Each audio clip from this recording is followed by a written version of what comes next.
Hello, everybody. It's Russ Sandlin again with the I think it's number 5 podcast for customer experience. So today I have the honor of introducing you to Jerry Marshall, a good friend of mine, who is an expert in customer experience. So before we get started in our questions and answers, Jerry, why don't you give us a quick introduction of who you are and what kind of things you're up to? Hi, Russ. Yeah, really good to talk with you. It's been good working with you over the years. So I'm an expert in customer experience. My background is really marketing, a chartered marketeer and market research, particularly doing qualitative research for small and medium B2B companies, which is great fun. But, as you do, I got a bit bored of being a consultant after about a decade and set up a company that specialized in customer feedback devices, units, touchscreens that you could leave in public places to glean feedback in lots of clever ways. That was fun, and I sold that off. Everybody uses those now. The happy face, the amber face, and the red fuming face, right? That's what we were talking about? Yeah, but a lot more. We bought out a company that was doing that much more. It was multilingual and quite sophisticated questionnaires with a range of different question types. So you could click on the language at the beginning and go into some detail.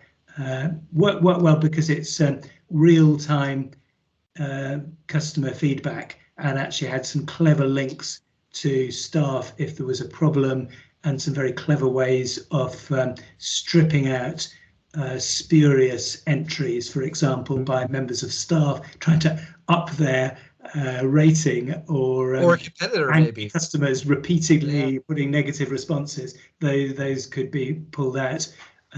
Great at doing cross tabulations. Is there a difference between satisfaction by gender, by age, by whatever other questions you've asked? So that was fun. That worked well. Since then, I have been well, as you know, we've been working together on Transcend since I think we first met up on it in 2011, and that's been I think it's the thing I'm most proud of achieving, really. I think it's a remarkable company, 150 or so staff in the Bethlehem area, and an impact business, really providing some value, not just for customers, but also in terms of ultimately bringing hope and supporting peace. So that's been changing lives, a great venture, and good to work with you and our Palestinian partner, Nassim, who's an amazing guy. We'll rope him in for the next one. Trust me. That would be great. Yeah, so that's my background, and I continue to be involved in various projects around kind of business solutions to poverty, rather than specifically in the contact center and CX world. And you're also very, very active in your church, which is fantastic. Love that. Lots of working with youth and a whole range of different things. Cafe church, it's fun. So that's part of who I am. Yeah. I didn't tell you this, but when I left Dell acrimoniously in 2001, I briefly left Dell, went back as a consultant, but for a brief time I didn't have a job. So I worked as a volunteer at my church, and we had a coffee shop. We called it Coffee Creator. So my job was a barista in the coffee shop. I loved it. I didn't know that you had barista skills. I'll bear that in mind. You know what? I love to this day the smell of coffee, because it was a challenging, brief couple months of my life, but it was such a rewarding couple months of my life, and boy, that coffee was good. So anyway, let's move on to customer experience. And you're modest and don't say you're an expert, but just what you described for me is really what was cutting edge 10 years ago, and it's now being used in a variety of ways when you put that in with AI and robotic learning and all that. This stuff is really important now. Understanding real time with BI, Power BI, what people think, what their sentiment is. There's a lot of ways to do it now, but the way you did it as a pioneer was fantastic. So with that said, what do you think are some of the new trends in customer experience, basically in the United Kingdom? Yeah, I mean, I guess the UK is probably similar to other places. I think the trends I've seen is a massive growth in wanting customer feedback, and to the extent it can be irritating. You know, you probably get this, that every time you inquire about anything, you get an email or a request. And I think sometimes you go on a website, then sometimes within 4 or 5 seconds, you get a request for feedback. And it's like, I don't know what to say yet because I haven't experienced this website. Give us a chance. So a lot, but there is a lot more growth in feedback. And in principle, that's good, so long as we do it in a way that doesn't irritate the customers, and that there's a sense of value from the feedback. And I think that's actually why qualitative work really works well. Customers love being asked, what is it you like and what is it you don't like about working with this particular group? A kind of open question like that, rather than reams of closed questions. So more feedback.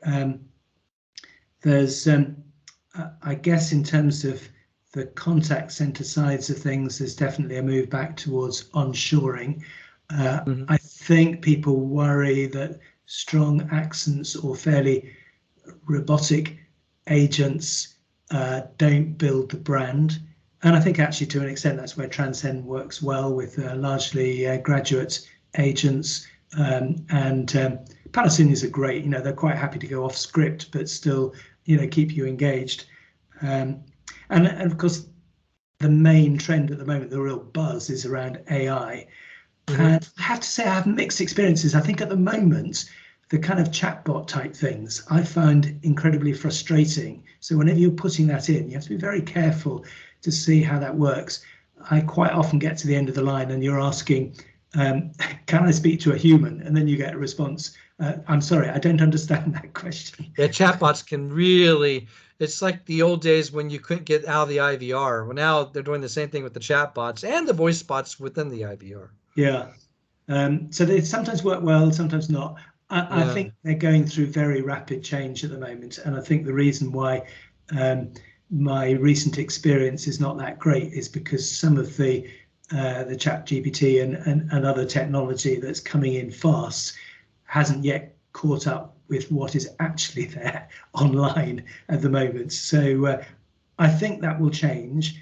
Well, ChatGPT is only as good as the source it's calling the information from. So if you have a really bad website, if you put ChatGPT on, you're going to have bad chat.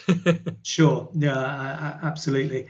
But clearly that's going to, the automation of so much of this customer contact will be a very big trend.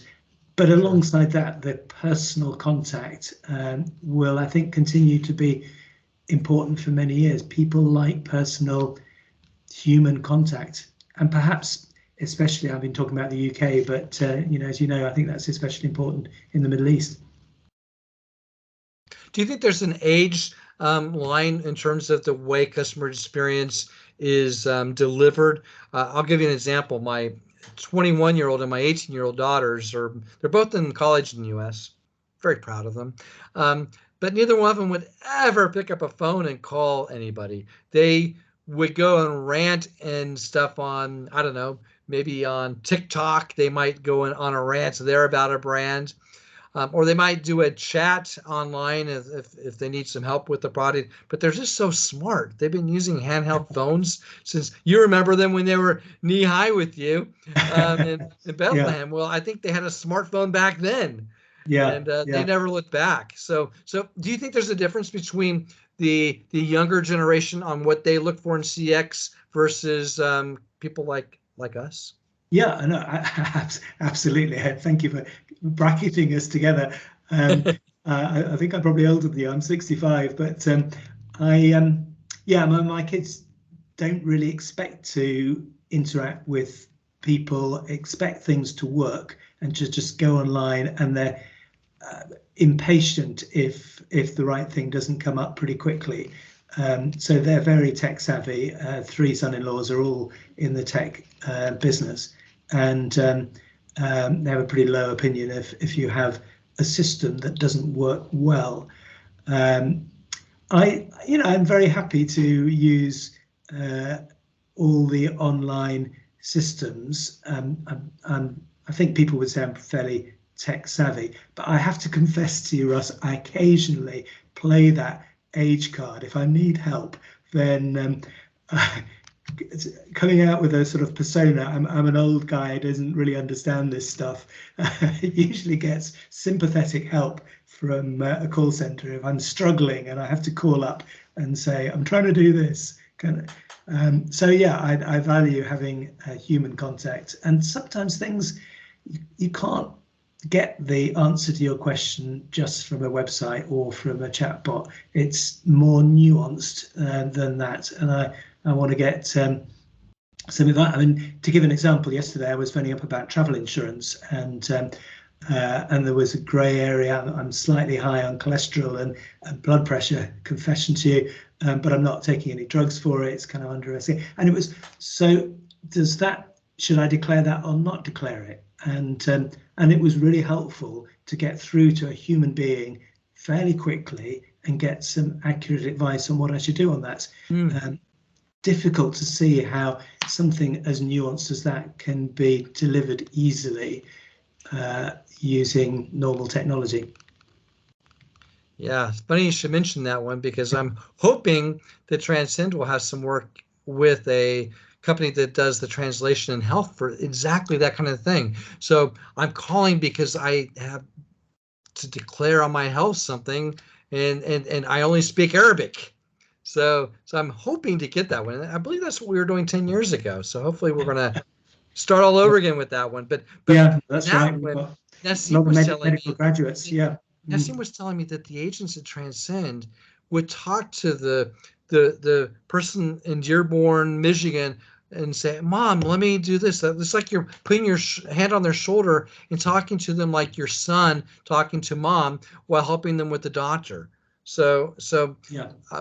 I don't know if it's generational, but what you just described, it's even more nuanced when you are a immigrant to a new and foreign place and you don't know technology and you had to go through and figure out the myriad of what to do with US health system is really a maze. Yeah, so that's a really good example, and I hope that I can get you on a podcast I do on keto intermittent fasting.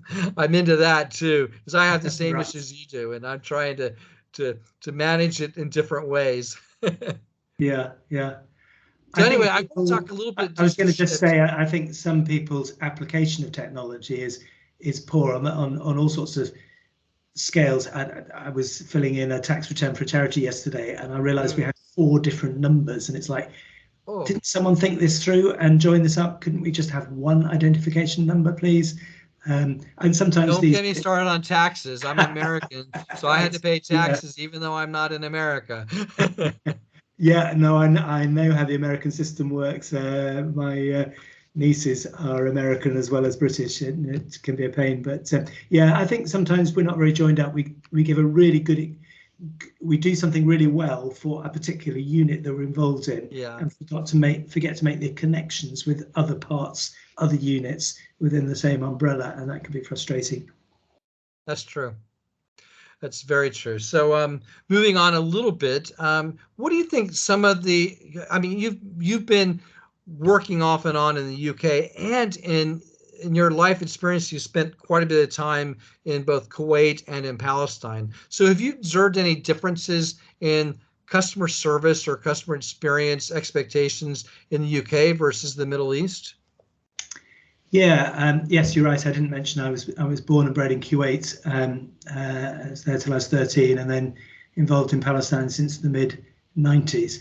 Partly because Palestine in the 90s was really quite similar to Kuwait in the 60s. The same kind of buzz about it. Differences, well, certainly. I mean, there's a great tradition of hospitality in the Middle East, and the way, greeting and sitting down with a cup of coffee and all of that. Yeah, I think that there is more of an expectation of spending time together, of personal contact, of not going straight onto the business matter necessarily. And And I suppose one of the, I think, I'm trying to pick my words carefully. I don't want to offend anyone, but I think there has been a lower expectation of good customer care in much of the Middle East. And part of what Transcend has been doing is helping people see what Western expectations of good customer care is, and to raise the bar. It's not good enough just to say inshallah to to your clients. And I think things There's have two moved. inshallahs. The fast inshallah is a good one. The inshallah means, oh no, I'm never going to get that Yeah, on the board. kind of manana version, yeah. But having said that, things have moved rapidly, Yeah. and I think the younger generation in the Middle East are very entrepreneurial, very tech savvy, have high expectations, and so things are changing and perhaps blending with sort of Western expectations to a much greater extent. So yeah, a lot of change, but still a more willingness to talk human to human. I think we've discovered that in the Middle East there is more openness to receiving sales calls, certainly in Palestine, than there is typically in the UK, and perhaps it's easier to do that. Very interesting. So moving on to something that's near and dear to both your and my hearts, impact sourcing. What do you think are some of the challenges in doing impact type work in emerging markets or emerging jurisdictions? What are some of the things that you see as challenges? We know the benefits. You might want to touch on that a bit too, but what are the big challenges that you see? Well, first of all, I think it's great that we've been moving to Maybe that was Nassim. No, it wasn't, I'm afraid. We've been moving to impact investment as an asset class. It's great to see that has grown. I think there's a little bit of pushback in some areas away from ESG, but it's been great working, for example, with Transcend as an impact investment, as an impact business, and seeing how it can have an impact in creating jobs and skills and transcending barriers, literally, in Palestine. Are there challenges? Yeah, it's we were introducing a new business to a new industrial sector in Palestine, and that has its own difficulties and challenges. So I guess customers have to be patient, but we've been going 11 years. I think we got there pretty quickly, and to some extent there's a chance to reinvent the wheel, partly because you have agents that are really committed. Call centers don't have a great reputation as employers, and yet we had agents who were so positive about the opportunity to improve their English, to understand about other cultures, to really support the ideal that we were pushing in Palestine. And that translates to good customer experience, because if the agents switched on, engaged, and enjoying their work, that will show through in their voice as well as in what they actually do. Yeah, it can be more difficult. People immediately compare you with the established players, on price and all the rest of it. But there are great benefits, both socially and for the customers. I have a story for you that I may have never told you. In the early 2000s, I was a founder for a small, actually not that small, but a call center in Islamabad, Pakistan. And didn't know that. No. We were the first international. There was another one called Align, the Invisalign braces. They were there about the same time in Lahore, but we were in Islamabad, and no one had ever heard of a contact center. No one knew what they were. No one knew why you had to come in at 6 p.m. and work until 4 a.m., that kind of thing. So once I got the infrastructure set up, I had to interview people.